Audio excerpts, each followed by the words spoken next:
안녕하세요. 사연을 부탁해입니다. 오늘의 사연을 소개하겠습니다. 저는 현재 이혼을 하고 엄마와 함께 이제 막 돌이 지난 아들을 키우고 있습니다. 그런데 최근에 아주 기가 막힌 일을 겪었었는데요. 도대체 사람 인생이라는 것이 언제 어떻게 될지 아무도 모른다고 하더니 저에게도 그런 드라마 같은 일이 일어났습니다. 저는 회사에서 일을 하고 엄마는 집에서 우리 아들을 돌보고 있었는데 다들 아시겠지만 손주 보는 일이 어디 보통 일인가요? 거기다 제가 밤늦게까지 일을 하는 날이 많다 보니 엄마 혼자 독박 육아를 하는 날도 많았어요. 그렇다 보니 저는 엄마에게 항상 미안한 마음이 가득했어요. 하지만 엄마는 항상 밝으셨고 제게 짜증 한 번 내지 않았어요. 괜찮아. 할미가 손주 보는 게 힘들긴 뭐가 힘들다고 그래. 회사에서 밤낮 없이 일하는 네가 힘들지. 내가 너한테 죄가 많다. 라는 말을 할 뿐이었어요. 저는 그런 엄마 덕분에 아무 걱정 없이 회사를 다닐 수 있었고 회사가 좀 힘들긴 했지만 월급이 적진 않았기에 우리 셋이 그냥저냥 먹고 살만했어요. 어느 날은 엄마 좋아하는 족발 사가지고 갈까? 됐어. 너 좋아하는 된장찌개 끓여놨으니까 얼른 들어오기나 해. 엄마가 냉이 넣고 아주 맛있게 끓여놨으니까. 엄마가 밝은 목소리로 말을 했는데 된장찌개라는 말을 듣고 갑자기 목이 메어왔어요. 누군가 저를 위해 음식을 해놓고 기다리고 있다는 것이 그렇게 행복할 수가 없었어요. 저에게 진짜 엄마가 생겼구나 하는 생각이 들면서 말이죠. 제가 어릴 때 참 힘든 시간을 보내야만 했는데요. 엄마 아빠는 이혼을 했고 저는 아빠와 할머니와 함께 살았어요. 하지만 할머니와 아빠는 저를 탐탁지 않아 했고 아니죠. 정말 싫어했다는 표현이 더 어울리겠네요. 할머니와 아빠가 친엄마를 참 많이 미워했다고 들었는데 그래서였는지 엄마를 많이 닮았다던 저도 탐탁지 않아 했어요. 저는 밥 먹는 것조차 눈치를 보며 살곤 했었는데 그 와중에 아빠가 교통사고로 돌아가시면서 저는 정말 어쩔 수 없이 보호시설로 들어가게 되었어요. 할머니가 제 양육을 포기해버렸거든요. 그런 할머니를 미워했다거나 그렇진 않았어요. 오히려 보호시설이 제게는 더 좋았을 정도였으니까요. 그렇게 저는 성장을 했고 고등학교를 졸업하고 바로 취업을 하게 되었어요. 그냥 회사였는데 숙식이 다 해결돼서 나름 괜찮았어요. 저는 그곳에서 몇 년 동안 일을 했고 그러다가 일 때문에 그 회사를 들락날락하던 한 남자를 만나 결혼까지 하게 되었어요. 남자는 부모님도 다 계셨고 집안도 꽤 부유해 보였기에 그때 당시 저에게는 참 과분한 사람이다 라는 생각을 할 정도였어요. 처음 시부모님께 인사를 갔을 때 시어머님도 저를 참 많이 아껴주셨고 가족 분위기도 좋아 보였기에 저는 망설임 없이 결혼까지 하게 되었어요. 결혼 후 한동안은 참 좋았는데요. 시간이 갈수록 남편이 변해갔는데 나중에 알고 보니 시아버님과 하는 행동이 똑같다고 하더라고요. 말을 정말 함부로 하기도 했고 취하기만 하면 돌변하기도 했어요. 참 대단했던 것이 남편은 제가 임신을 하기 전까지 그러한 것을 감쪽같이 숨기고 있다가는 제가 임신 5개월쯤이 되니 본성이 드러나기 시작했는데요. 아마도 제가 아들 때문에 어쩌지 못하리라고 생각했던 것 같아요. 하지만 저는 그렇게 우유부단한 성격이 아니었어요. 한마디로 남편이 저를 잘못 봤던 것이죠. 저는 그런 남편을 보며 뭔가 이상하다고 생각했고 다니던 회사도 그만두지 않았어요. 제가 워낙 성실했기에 회사에서도 출산 후 다시 복귀할 수 있도록 배려를 해줬거든요. 남편은 계속 그만두라며 잔뜩 취해서 제게 윽박을 지르기도 했지만 하루하루 달라지는 남편을 보며 어쩌면 저 혼자 아들을 키워야 할지도 모른다는 생각을 하고 있었거든요. 그러다가 아들이 태어났고 출산 휴가에 들어갔는데 남편의 행패가 더욱 심해졌어요. 아이를 낳고 제가 살이 많이 찌긴 했는데 그런 저를 보며 네 몸에서 돼지우리 냄새가 난다 라는 말도 서슴지 않았고 어느 날은 꾸역꾸역 네 입에 쳐넣는 거 보니까 입맛 떨어져서 밥을 못 먹겠다 라는 말도 그냥 아무렇지도 않게 했어요. 참 기가 막혔던 것이 아이를 낳고 나서 정말 정신이 없다 보니 국에 밥을 말아서 후루룩 마시곤 했었는데 그 모습을 보며 그렇게 말을 하더라고요. 그런 남편을 보면서 점점 정이 떨어져 가고 있었는데 또다시 잔뜩 취해서 들어온 남편이 왜? 내가 마음에 안 들어? 그래봤자 네가 친정이 있어 친척이 있어. 너 지금 나가면 갈 데도 없잖아. 라며 비아냥대기 일쑤였어요. 그리고 저는 그때쯤 이혼을 해야겠다고 결심을 하게 되었어요. 물론 아들이 아빠 없이 자라야 한다는 것에 마음이 아프긴 했지만 정말 가끔은 없어도 될 만큼 최악인 아빠도 있는 것이니까요. 결국 저는 아들을 위해 이혼을 하기로 결심했는데 어린 시절 외롭게 살았던 저와는 달리 아들은 행복하게 살았으면 했는데 정말 마음이 아팠어요. 그렇게 저는 출산 휴가 기간 동안 이혼 절차를 알아봤고 평소 시어머님과는 친하게 지냈기에 살짝 말씀을 드렸어요. 어머님, 저 이혼할 거예요. 어머님은 참 잘해주셨는데 정말 죄송해요.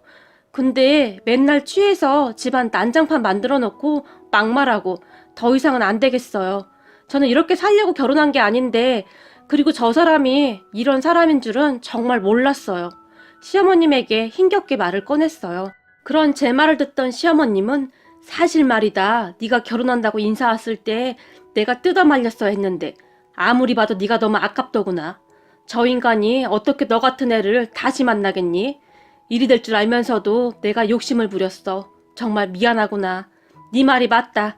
그런 애비 밑에서 자랐으니 아들도 똑같이 그렇게 행동을 하는구나. 난 자식을 위해 이혼 안 하고 버티고 버텼는데 그게 가장 큰 실수였어. 라며 눈물을 닦으셨어요. 시어머님의 말씀처럼 시아버님도 한평생을 그리 사셨다고 하는데 결국 그 버릇이 대물림 되어 버린 것이죠. 그렇게 저는 이혼 준비를 해나갔고 혹시 몰라서 변호사 상담까지 하면서 최대한 큰 문제 없이 이혼을 진행할 생각이었어요. 그 사실을 안 남편이 방방 뛰면서 난리를 쳤고 네가 어디 갈 데는 있고? 얼마 못 버티고 와서 빌어댈 거 그냥 있어. 라며 저를 비웃었어요.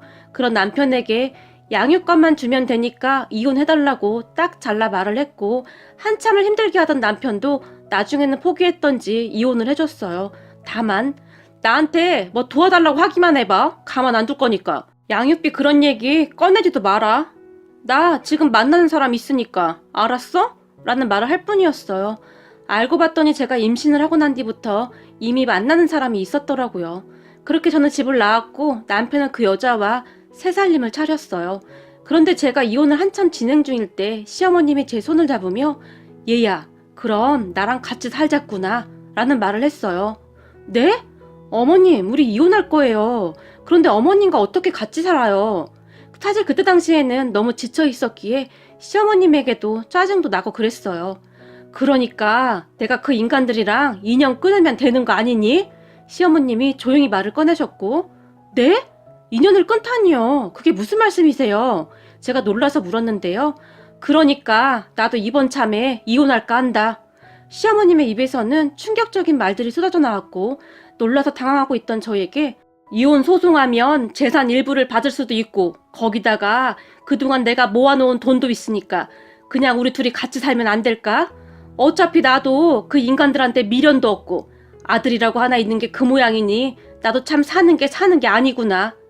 그런데 너도 친정 부모님도 안 계시고 그냥 날 엄마라고 생각하고 살면 안 되겠니? 시어머님은 계속해서 충격적인 말을 했어요. 어머님, 그래도 어떻게 그래요? 그게 쉬운 일이 아니잖아요. 어머님 자식은 그이인데 제가 어떻게 대답을 해야 할지 몰라서 망설이고 있었는데요. 정 안 되면 우리 손주 클 때까지만 내가 돌봐주마. 그 뒤에는 나도 내 살 길 찾아가마. 너 혼자 애 키우는 게 보통 힘든 일이 아니잖니? 그러니까 그렇게 하자꾸나. 사실 너와 나는 그동안 아무 문제가 없었잖니? 시어머님이 저를 설득했고 그런 시어머님의 말에 생각해보겠다고 대답을 했는데요.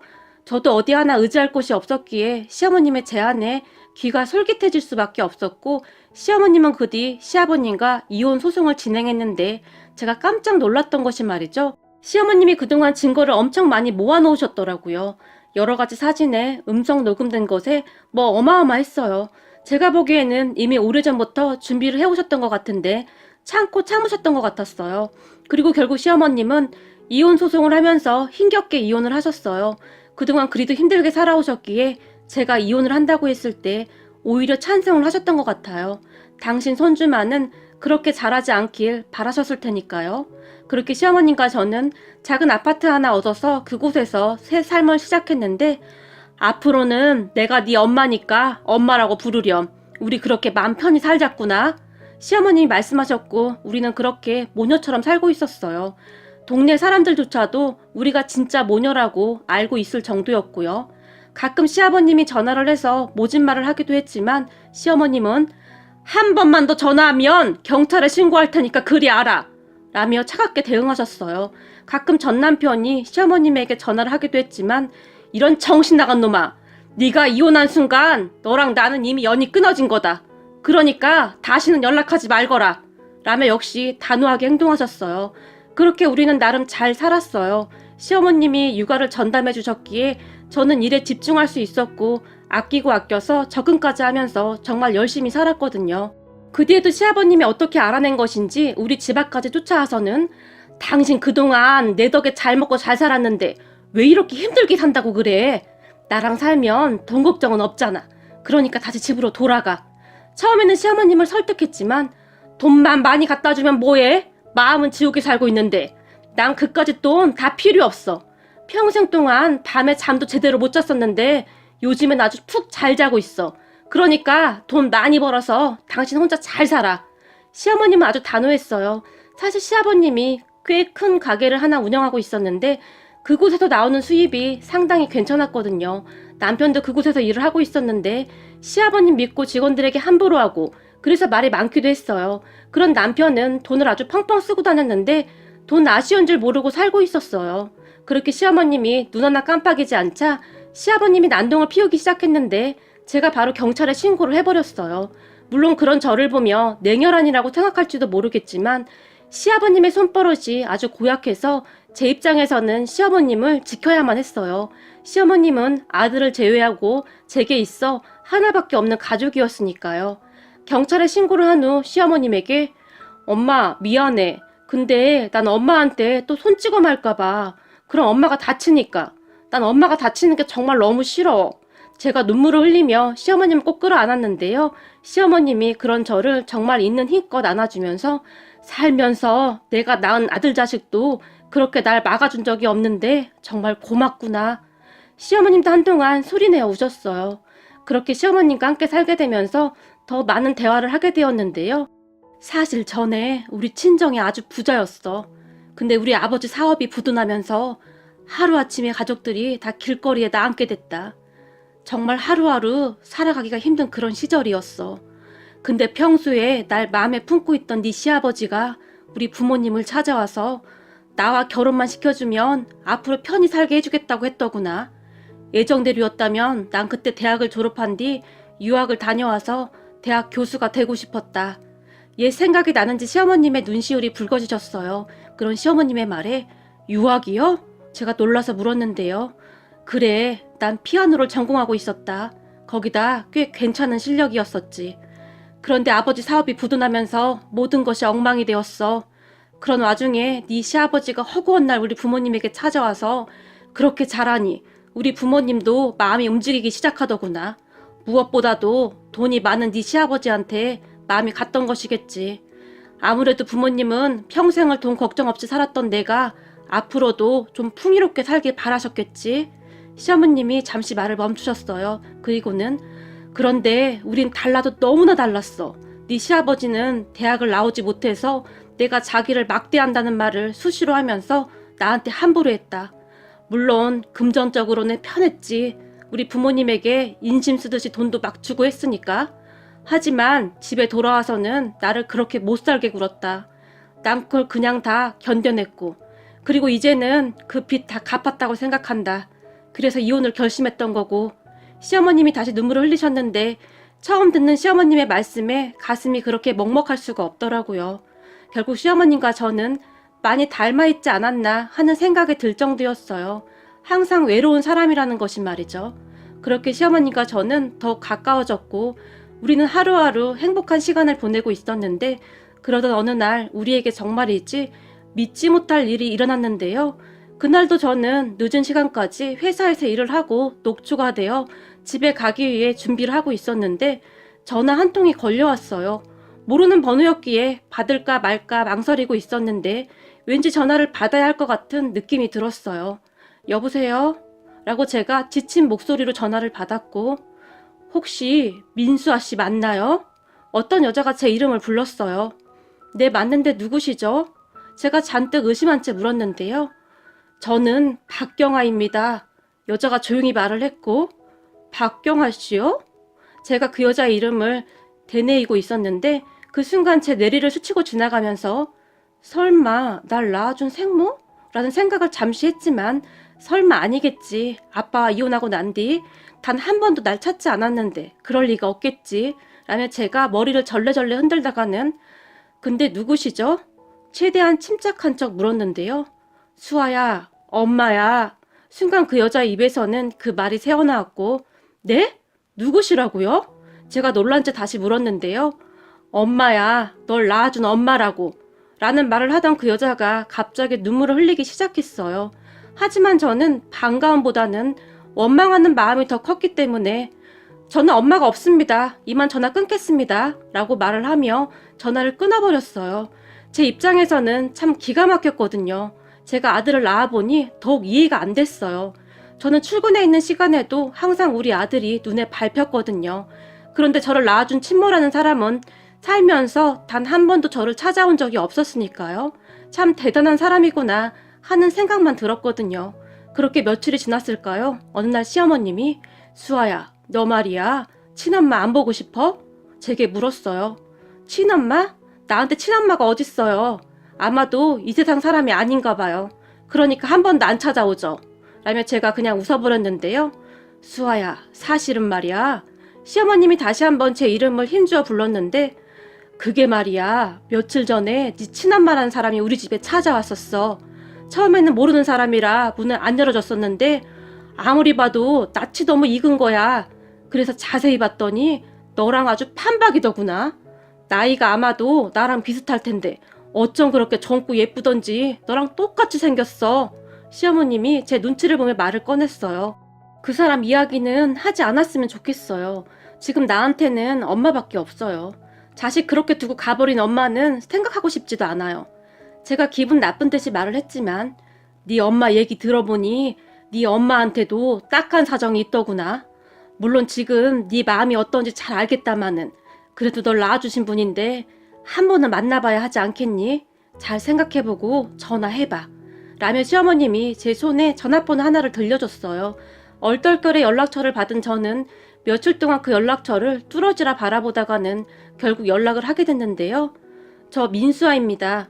도대체 이제 와서 저를 만나고 싶은 이유가 뭐죠? 혹시 먹고 살기 힘드셔서 그래요? 그런데 어쩌죠? 저도 돈이 그렇게 많지가 않아서요. 그동안 원망만 가득했기에 제가 모진 소리를 해댔는데요. 연락 줘서 고맙다. 정말 고맙다. 제발 나 한 번만 만나주면 안 되겠니? 제게 간절하게 부탁을 했어요. 그렇게 저는 친엄마란 사람과 마주하게 됐는데 친엄마의 첫인상은 아주 말끔했다고 해야 할까요? 아니죠. 부잣집 사모님같이 고상해 보였다고 해야 할까요? 아무튼 그런 인상이었어요. 무슨 일이시죠? 이렇게 만나보니 돈이 없으신 것 같지도 않은데 이제 와서 저를 찾는 이유가 뭐죠? 제가 여전히 쌀쌀맞은 목소리로 물었어요. 수아야, 엄마가 정말 미안하구나. 진작 널 찾았어야 했는데 너무 늦었구나. 정말 미안하다. 하지만 엄마는 단 하루도 널 잊은 적이 없었어. 라며 친엄마가 눈물을 흘렸고 그런 엄마를 보며 저기 죄송한데 용건만 간단하게 말씀해 주세요. 수아야, 처음엔 네 아빠와 할머니에게 널 키우게 해달라고 빌고 또 빌었었다. 하지만 네 할머니와 아빠 생각에는 널 데리고 있어야만 내가 그곳으로 다시 돌아갈 거라고 생각하고 있었던 것 같더구나. 널 상대로 날 자기들 마음대로 하고 싶었던 거지. 물론 널 생각하면 그렇게 했어야 했는데 엄만 참을 수가 없었어. 네 아빠뿐만 아니라 네 할머니의 이상한 행동들을 견딜 수가 없었어. 그래서 떠났던 건데 그 뒤 난 미국 사람과 재혼을 하게 됐고 미국으로 가게 되었어. 하지만 항상 널 그리워하고 있었단다. 말을 하는 내내 친엄마의 눈에서는 눈물이 쏟아졌어요. 친엄마의 말에 의하면 할머니가 친엄마를 그렇게 못살게 굴었다고 했는데 아빠가 있을 때는 잘 해주는 척 하다가 아빠가 회사를 가게 되면 엄마를 그렇게 구박했다고 했어요. 처음에는 이해하려고 했대요. 할머니에게는 아빠밖에 없었으니 집착을 하는 거겠지라고 말이죠. 하지만 날이 갈수록 심해져갔고 아빠까지 나서서 엄마를 병원에 입원시켜 버리겠다는 등 막말을 서슴지 않았다고 하네요. 어느 날은 엄마가 할머니에 대해 진지하게 아빠에게 말을 했지만 아빠는 정신 나갔어? 우리 엄마가 그렇게 행동할 리가 없잖아. 지금 우리 엄마랑 나 이간질 지키는 거야? 너 정신병원이나 알아봐. 라는 말까지 했다고 합니다. 그렇게 엄마는 하루하루 지쳐만 갔고 날이 갈수록 말라만 갔다는데요. 결국 외할아버지 외할머니가 엄마를 데리고 가버렸다고 하네요. 그 당시 엄마는 제발 수아만 저한테 주세요. 제발요. 라며 할머니에게 애원을 했지만 우리 집안 핏줄을 누구한테 준단 말이냐? 어림도 없는 소리 하지 말거라. 라며 비웃었다고 하네요. 그렇게 엄마는 만신창이가 되어 한동안 병원 치료까지 받았다고 하는데요. 그러다가 어느 회사에 파트타임으로 취직을 하게 됐다고 하는데요. 그곳에서 일을 하다가 지금의 남편을 만나서 재혼을 한 뒤 미국으로 갔다고 하네요. 미국인 남편도 부인과 사별한 사람이었는데 미국으로 가기 전에 저를 데리고 와서 같이 키우자고 했다는데 역시나 할머니와 아빠가 완강하게 거절했고요. 저는 정말 이해가 안 되는 게 나중에는 결국 저를 시설로 보내기까지 했으면서 도대체 엄마에게 왜 보내지 않았을까요? 할머니의 심보가 참 고약했구나 하는 생각마저 들었어요. 그렇게 엄마와 한참을 이야기를 하던 중 전부는 아니었지만 조금은 엄마의 심정을 알 것도 같았어요. 물론 저도 자식을 낳아서 키우고 있었기에 더욱 그러지 않았을까 싶었고, 그리고 엄마 말대로 우리 할머니는 정말 그러고도 남을 만한 사람이었으니까요. 그렇게 저는 엄마를 용서했고 엄마는 정말 고마워했어요. 그러던 어느 날 수아야, 엄마 이제 미국으로 돌아가 봐야 해. 거기서 하던 일도 있어서 엄마가 챙겨줘야 하거든. 사실 엄마가 널 이렇게 다시 찾은 이유 중에 하나가 네가 힘들게 산다는 소식을 들었단다. 내가 네 외할머니한테 널 찾아달라고 해서 네 외할머니가 사람까지 고용해서 널 찾아낸 거야. 그랬는데 네가 참 많이 힘들게 살고 있더구나. 그래서 말인데 이 엄마가 널 좀 도와주고 싶은데, 물론 네가 기분이 나쁘지 않다면 말이다. 하지만 너도 이제 엄마잖니? 네가 낳은 아들 앞날을 위해서라도 엄마 도움을 좀 받아도 될 것 같은데. 엄마가 어렵게 말을 꺼냈어요. 우선 지금 살던 집에서 이사를 좀 하자꾸나. 저번에 가보니까 집이 습해서 곰팡이도 많고 우리 손주 건강에도 좋지 않을 것 같더구나. 그리고 네가 먹고 살 수 있게 도와주고 싶어. 그래서 말인데 엄마가 지금 하고 있는 사업을 한국에서도 시작할 계획이거든. 네가 그걸 좀 도와줬으면 하는데 괜찮겠니? 너도 처음이니까 널 도와줄 사람을 엄마가 찾아줬어. 당분간 그 사람한테 배우면서 천천히 해봐. 근데 정말 열심히 공부해야 하는 거 알고 있지? 우선 회사 그만두고 빨리 일 배우면서 공부도 다시 시작해. 엄마가 제게 부탁 아닌 부탁을 했어요. 그런 엄마의 말에 제가 마다할 이유는 없었고요. 그렇게 저는 공부를 하면서 일을 배웠고 엄마 말로는 생각보다 일을 배우는 게 빠르다며 그렇게 좋아할 수가 없었어요. 엄마는 그 뒤에도 자주 한국에 나왔는데 어느 날은 재혼했다던 그분과 함께 저를 찾아왔고 그렇게 우리는 점점 가까워져 가고 있었어요. 그러던 어느 날 엄마가 근데 너랑 같이 사는 분이 네 전 시어머니라며. 내가 알아보니 네 전 남편이 너한테 참 못되게 굴었다고 하던데 전 시어머니랑은 왜 같이 살고 있는 거니? 라고 조심스럽게 물었고 제가 그동안 있었던 일을 다 말했어요. 그리고 제 이야기를 다 들은 엄마는 시어머님에게 감사하다고 인사까지 했어요. 그 뒤 시어머님과 저는 엄마가 구해준 아파트로 이사를 갔는데 집이 정말 어마어마해서 둘 다 눈이 휘둥그레질 정도였어요. 그렇게 저는 정말 다른 삶을 살게 되었는데요. 시어머님과 제 인생이 180도로 바뀌어 버렸고 하루하루 꿈인가 생시인가 싶었는데요. 시간이 얼마나 지났을까요? 어느 날 제 친엄마와 함께 백화점에 갔는데 그곳에서 전 남편과 딱 마주쳤고 변해도 너무나 변해버린 저를 보며 전 남편이 저기 혹시 민수아 씨 아닌가요? 라고 물었어요. 모든 것이 변해버린 저를 보며 혼란스러웠던 것 같은데요. 오랜만이네? 라며 제가 퉁명스럽게 대답했고 당신 맞구나? 근데 당신 왜 이렇게 변했어? 다른 사람인 줄 알았잖아. 라며 반가운 표정을 지었어요. 아, 얼마 전에 우리 친엄마를 만났거든. 인사해, 우리 친엄마야. 라며 제가 말을 했어요. 그런 제 말에 뭐? 당신 친엄마 돌아가셨다며? 남편이 놀라서 물었고 그러게, 나도 돌아가신 줄 알았는데 이렇게 살아계시더라고. 그럼 우린 바빠서 이만. 이라며 제가 뒤를 돌아섰는데 잠깐만, 그럼 당신 부자 됐다는 말 사실인 거야? 그런 소문이 막 들리긴 하던데. 전 남편이 제게 물었지만 우리 딸과 이혼했다고 들었는데 앞으로 우리 딸 앞에 다시는 나타나지 말아요. 그랬다가는 내가 가만 안 둘 테니까. 엄마가 전 남편을 노려보며 말을 했어요. 그런데 그 뒤 전 남편이 제가 이사한 지까지 알아내서 찾아왔고 우리 아들을 생각해서라도 우리 다시 합치자 라며 어이없는 말을 짓거렸어요. 그런 전 남편을 매몰차게 내쫓아버렸지만 전 남편은 계속해서 찾아왔고 그 사실을 알게 된 엄마가 무슨 조치를 한 것 같았는데 그 뒤에는 조용했어요. 그런데 어느 날 시어머님이 저를 보며 얘, 네 시아버지 말이다 라며 말을 꺼냈는데요. 네? 아버님이 설마 또 찾아왔어요? 제가 놀라서 물었고 아니 그게 아니라 얘기 들어보니 네 시아버지가 쫄딱 망했다는구나. 네?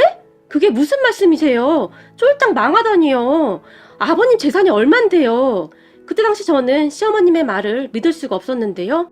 그게 말이다. 네 남편 아니지 네 전 남편. 그러니까 우리 아들한테 여자가 있었잖니. 우리 아들이 그 여자랑 같이 산다고 하던데 그 여자가 사실 꽃뱀이었다고 하더구나. 꽃뱀이요? 제가 놀라서 물었는데요. 시어머님은 그 뒤 충격적인 사실을 계속 말했는데 이야기를 듣던 저는 경악할 수밖에 없었답니다. 시어머님의 말에 따르면 전 남편과 동거 중이던 여자가 시아버님에게 얼굴이 진짜 예쁜 아줌마를 소개시켜줬다고 하는데요. 남편의 동거녀와 그 아줌마가 짜고 시아버님에게 정말 괜찮은 땅이 있다고 소개를 해줬고 그 요상한 꽃뱀 아줌마에게 혹할 대로 혹한 시아버님이 잘 알아보지도 않고 그 땅을 덥석 물었다고 하는데 알고 보니 그 땅이 사람 발길도 끊긴 그런 야산에 있는 땅이었다네요. 암튼 뭔가 엄청 복잡하긴 했는데 두 꽃뱀들한테 진짜 영혼까지 털린 거죠. 그래서 그 몇 푼 되지도 않는 땅을 어마어마한 돈을 주고 샀다고 하는데 시어머님이 말씀하시기를 그 사람이 웬만하면 잘 믿고 그런 사람이 아닌데 여자가 진짜 예쁘긴 했나 보더구나. 참 기가 막히는구나. 라며 혀를 찰 정도였어요. 그거 말고도 전 남편과 동거 중이던 그 여자와 그 아줌마가 맘먹고 제대로 한탕 하려고 돈도 어마어마하게 빌려갔다는데 차용증 이런 거 쓴 것도 없다고 하네요. 그런 시어머님을 보며 괜찮으세요? 시아버님은 그렇다 치더라도 그래도 어머님 하나밖에 없는 아들인데 그렇게 망해서 어째요? 제가 물었지만 이제 정신 차리고 고생 좀 하고 살아야지. 뭘 어쩌겠냐? 그동안 날라리처럼 살았는데 아주 쎄 빠지게 고생하고 사는 게 얼마나 힘든지 알아야지. 혹시 너한테 전화해서 나 찾으면 넌 그냥 무조건 모른다고 해라. 괜히 얽히면 골치만 아파진다. 난 이미 맘 떠난 지 한참 됐다. 웬만해야 불쌍하다라는 생각이라도 들지. 라는 말을 할 뿐이었어요. 그러던 어느 날은 시어머님이 너한테도 이제 엄마도 생겼고 먹고 살만하니 나는 이만 직구해서 나가마. 내가 있을 자리도 아니고 라며 진지하게 말을 하셨지만 그냥 같이 살아요. 제가 가장 힘들 때 어머님이 옆에 있어주셨잖아요. 어머님 혹시 그이가 찾아와서 귀찮게 할까봐 더 그러시는 거죠? 제가 물었어요. 그런 제 말에 그런 것도 없잖아 있는데 꼭 그런 것 때문은 아니고 너 먹고 살만하면 내가 떠나려고 했다. 너랑 내 관계가 같이 지낼 사이는 아니니까. 시어머님이 다시 말을 했지만 앞으로도 계속 어머님 손주 봐주셔야죠. 지금처럼 이렇게 살아요. 친엄마를 만나긴 했지만 미국에 있는 시간이 더 많고 엄마도 어머님한테 참 고마워하고 있고요. 그러니까 나간다느니 그런 말은 하지도 마세요. 아셨죠? 같이 살면서 손주 커가는 모습 지켜보셔야죠. 저 어차피 재혼 생각도 없어요. 그냥 제 아들 하나 잘 키울 생각밖에 없어요. 저 참 외롭게 자라서 우리 아들은 그렇게 두지 않을 거예요. 라고 말을 했고 제 말에 시어머님이 조용히 눈물을 닦으셨어요.